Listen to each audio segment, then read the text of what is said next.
Кыймайды озаткан жак кыз баласын, жан дүниең калай гана сыздамасын. Агайын, кызымызды узатпакпыз, жүрөктүң жулуп алып бир парасын.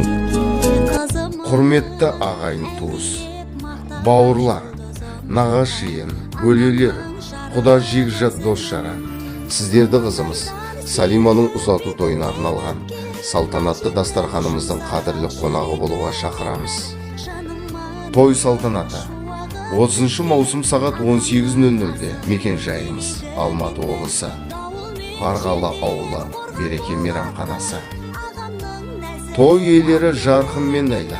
Көңілге сая орман болатын, жеңгемнің шаттығымын.